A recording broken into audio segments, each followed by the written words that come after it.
যখন মেশিনের চাকাটা ঘুরাই দেখেন আমাদের ববিনের সুতা ওঠে না। ববিন গেছে সুতা আছে কিন্তু সুতা ওঠে না। সেটা খোলার পরে এই প্লেটের দুটো স্ক্রু দুটো খুলে ফেলবেন। প্লেটটা খুলে নিলাম এবং কি সুতাটা খুলে নিলাম। টাইমিং বরাবর আছে। তো আমি মেশিন লাইনটা দেবো এবং চালাবো। আল্লাহ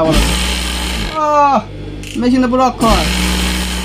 আসসালামু আলাইকুম। রানিং সেলাই মেশিন সেলাই হইতেছে না, ববিনের সুতা উঠতেছে না কেন? সো দেখতে পাচ্ছেন একদম রানিং কাজ করা অবস্থা মেশিনটা। আমি ববিন গেজটা দেখেন, আমি ববিন গেজটা একটু দেখাই। সো ববিন গেজের সুতাও আছে, দেখতে পাচ্ছেন সুতাও আছে। তো ববিন গেজটা লাগাবো। লাগানোর পরে যখন আমি মেশিনের সুতাটা ধরে চাকাটা একটু ঘুরান ভাই।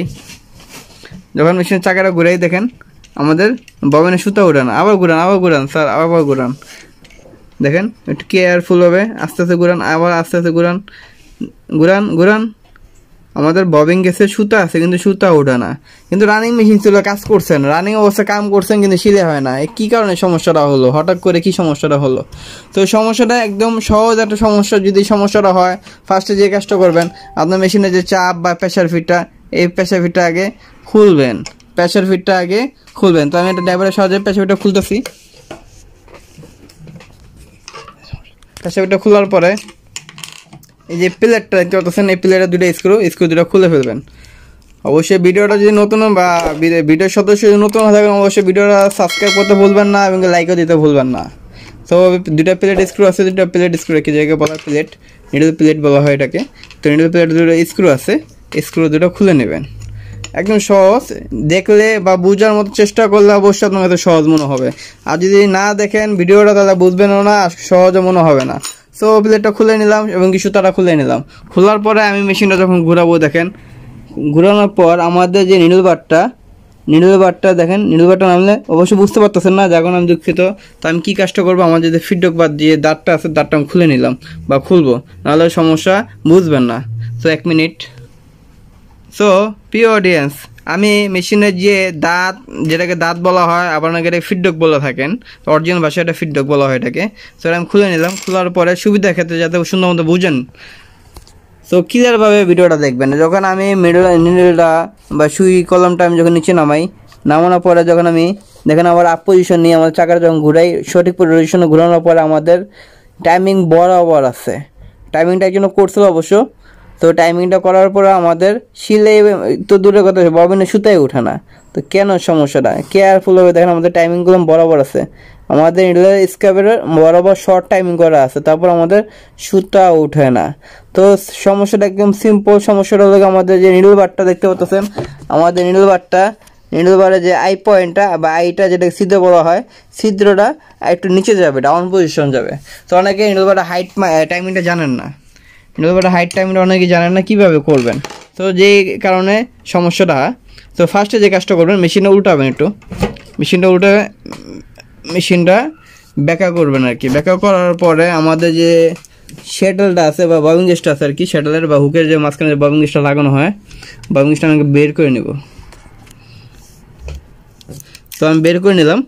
বের করার পরে একদম সহজ একটা টাইমিং, নিডল বারটা একদম ডাউন পজিশনে রাখবেন। দেখতে পাচ্ছেন নিডল বার একদম ডাউন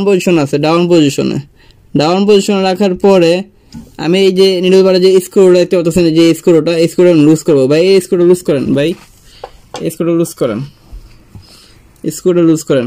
তো এই সমস্যাটা অনেকেই ফেস করে থাকেন, রানিং অবস্থায় কাজ করতেছেন, নিডল বারটা বা আমাদের শিলে হয় না, বা সুই ভেঙে গেছে, সুই ভাঙার পরে শিলে আর হয় না। সো নিডল বারটা আমি দেখেন, আমি যে টাইমিংটা রাখবো একটু লুজ করেন।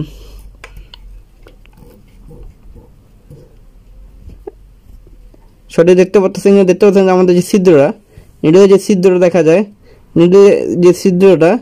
ছিদ্রটা আপনার যে হুকের যে বাটিটা আছে, বাটির বরাবর দেখা যাবে ছিদ্র, যেটাকে বলা হয় এই যে ছিদ্র, ছিদ্রটা ক্লিয়ার দেখা যাবে।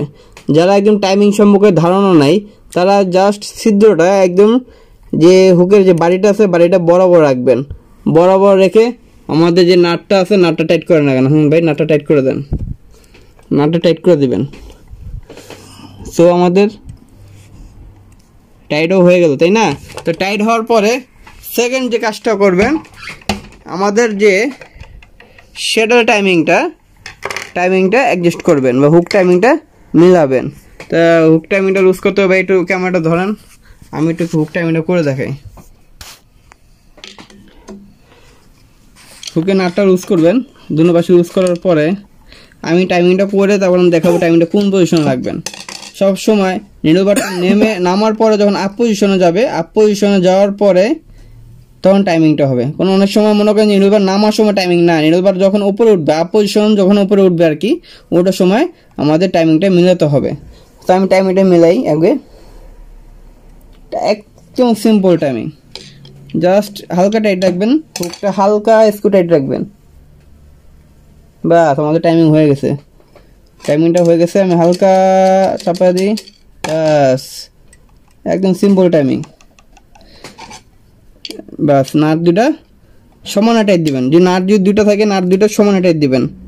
যে নাটটা টাইট দিলাম, এখন আমি এই নাটটাও ফুল টাইট দিয়ে দেবো। তো আমাদের টাইমিং বরাবর হয়ে গেছে। আমি এখন বাকি সামানটা লাগাবো, বাকি সামানটা লাগিয়ে আমি আপনাকে দেখাবো সেলাই হয় কিনা বা ববিং এর সুতাটা উঠে কিনা। ববিং এর সুতা উঠবে এবং সেলাইও হবে। তো একটু ওয়েট করেন, আমি ববিং এর সামানগুলি লাগিয়ে নিই আগে।